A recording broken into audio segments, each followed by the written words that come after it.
Comigo aqui, olha, uma ação conjunta entre o Departamento de Homicídios e Proteção à Pessoa da Polícia Civil, a Secretaria da Justiça e o Instituto Médico Legal elucidou o caso do homicídio que vitimou o detento Wesley Santos Silva no complexo penitenciário Dr. Manuel Carvalho Neto Copecan, no final do mês passado. Acompanhe a matéria. Põe na tela.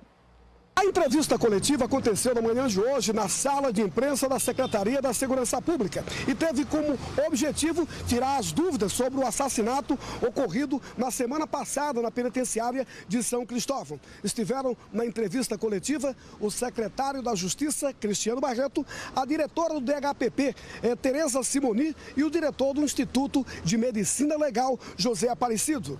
Inicialmente, o secretário da Justiça, Cristiano Barreto, falou sobre o assunto. Nossa preocupação de acelerar o esclarecimento desse fato, exibindo as imagens e trazendo à tona o real motivo, é justamente mostrar que não houve por parte do Estado nenhuma ação ou omissão que culminasse na morte do interno. A delegada Tereza Simoni disse que o crime está elucidado, os autores estão identificados. Tudo isso graças às imagens feitas no pátio da penitenciária de São Cristóvão. Nós fizemos esse trabalho junto com o secretário da Justiça, que nos disponibilizou imediatamente as imagens.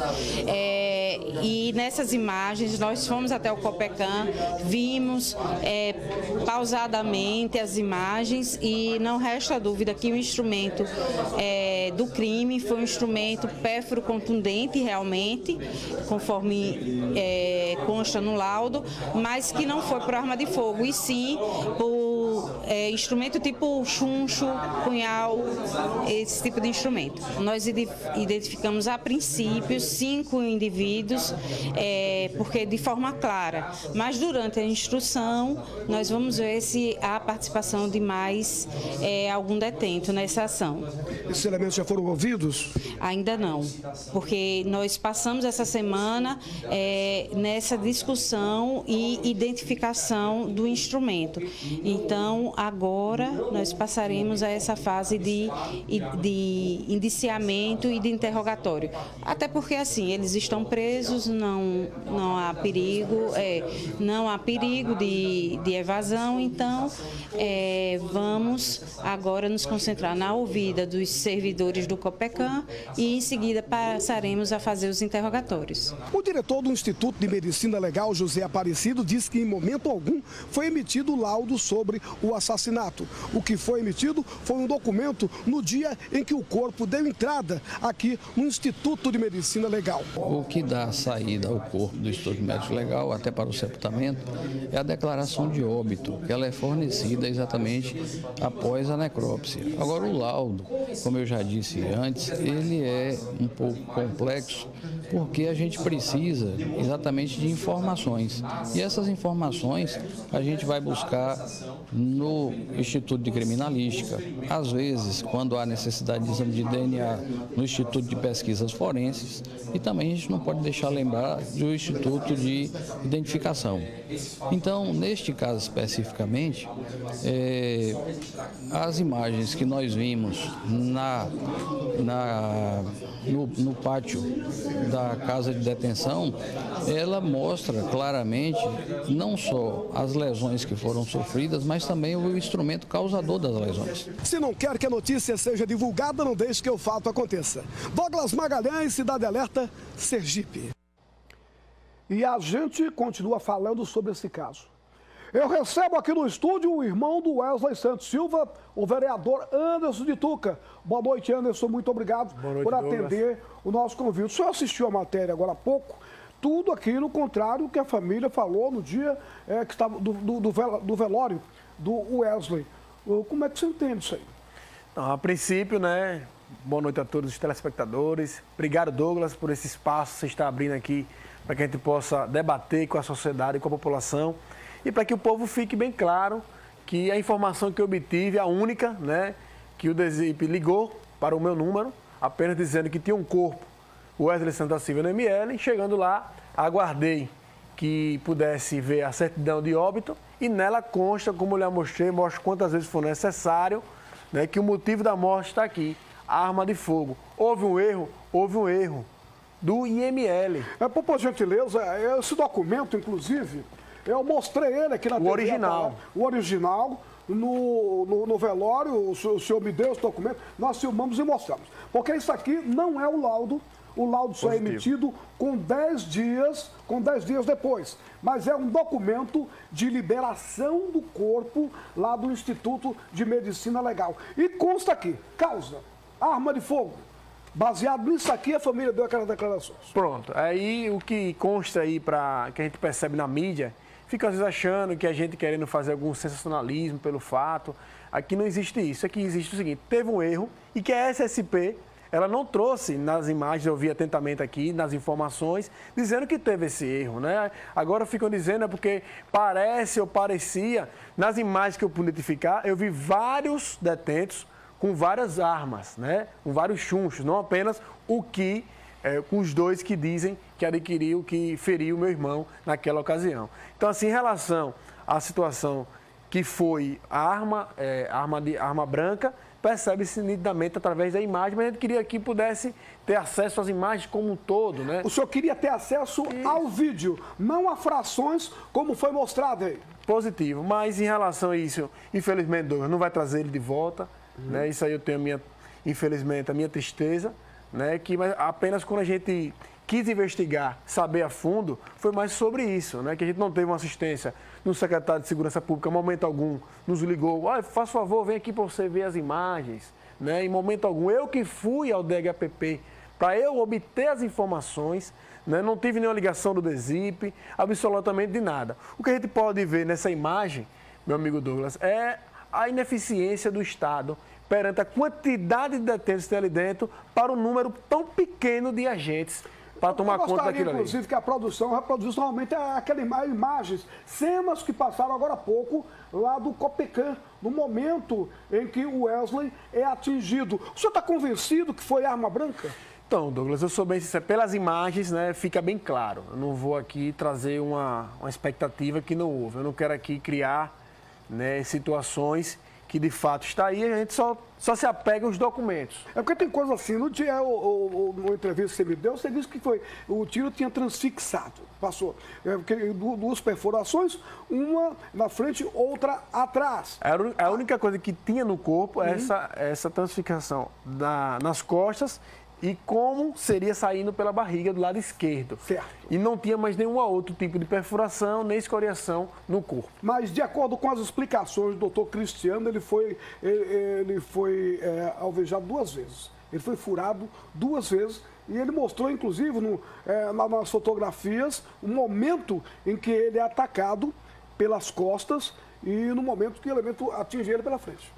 Então, de fato, como eu disse, as imagens que a gente tem, essas que foi divulgada pela imprensa, essas imagens meio que não por completo do vídeo, até o final, né? A hora que, de fato, se alguém prestou socorro para ele, que eu acho que é um dever de todo cidadão prestar o socorro quando lhe é possível se fazer, mas eu lhe digo, qual a coragem que teria de um agente entrar num lugar desse? Você vê a quantidade de homem que tinha armado ali dentro. Tem uma fotografia que mostra ele correndo em direção a um portão, com a mão no local que foi ferido. Foi mostrado isso hoje na coletiva. Então, essa é a nossa dúvida, né? De saber que até onde poderia ser dado um socorro, poderia ter sido evitado essa tragédia. Então, a gente percebe essa inoperância do Estado no quantitativo, né? Você não viu nenhum agente naquela área. Então, ali podia um matar o outro, porque não tinha um agente ali dentro. Naquela área onde estava o pátio, mas você observar as imagens... é comum os agentes permanecerem em meio aos presos? Pronto, é isso que a gente não tem o conhecimento em relação se é de rotina, se é necessário. Mas veja, como é que o Estado vai tomar conta de longe? Como é que eu vou observar? Porque assim, é um dever do Estado, a partir do momento que eu prendo Douglas Magalhães, é minha obrigação garantir a sua segurança. Então isso não foi garantido naquele momento pelo Estado.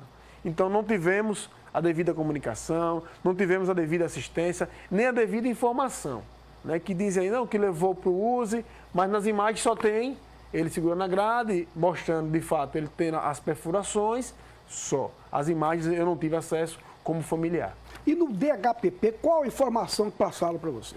Quando eu fui no dia de hoje, eu fui lá hoje, tá? A informação que eu tenho é que vão me passar as imagens por completo, que eu tivesse um pouco de paciência. A família vai ter acesso. Isso, vai ter acesso, né? Fui recebido pelo delegado, tem que dar aqui, falar o que é certo, foi Luiz Carlos. Fui muito bem recebido por ele, né? E pela toda a sua equipe. Mas em relação ao secretário, aqui deu a entrevista mesmo, não sei nem quem é a delegada que deu a entrevista. Tereza Simoni. Isso, nunca me entrou em contato comigo, nunca me informou nada, nem também o secretário. Tentei até entrar em contato com ele, mas infelizmente eu não consegui falar com o senhor Cristiano.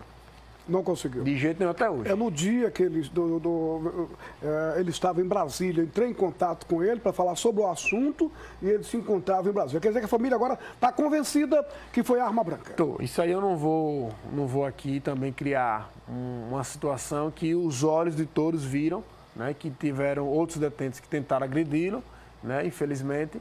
Mas aqui existe uma inoperância, um ML que deu um laudo totalmente equivocado, que causou toda essa euforia em relação ao motivo da morte dele, porque está aqui escrito, Tudo isso foi provocado por esse documento aqui, emitido pelo Instituto de Medicina Legal.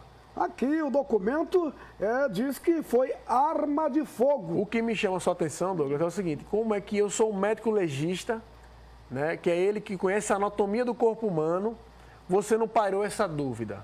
Mas agora pela imagem dá para ver, mas eu não entendo isso. Se eu analisei o corpo, é quando acontece. A Polícia Civil cabe a ela investigar o crime como ela está fazendo bem feito. E já o ML dizer o laudo da morte. E eu não entendi esse equívoco do ML e ninguém quis falar na entrevista da SSP dizendo que teve esse equívoco. Quando eu acompanhei a entrevista, em momento algum, eu vi ele dizendo realmente, eu acho que a médica legista ela se equivocou na informação, mas o que a gente percebe aqui é essa falta de informação.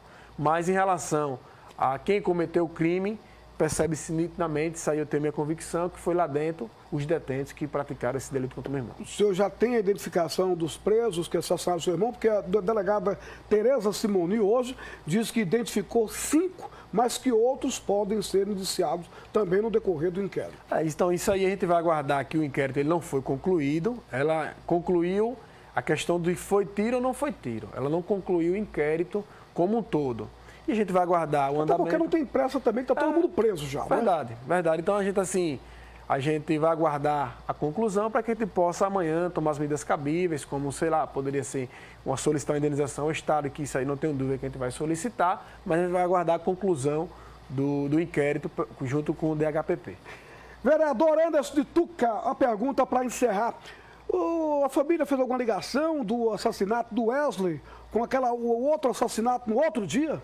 Assim, era no mesmo pavilhão, mas a gente não tem conhecimento. A gente perguntou até a advogada, né, que ela tinha um pouco mais contato e disse que também não tinha nenhuma certa ligação com esse cidadão que faleceu.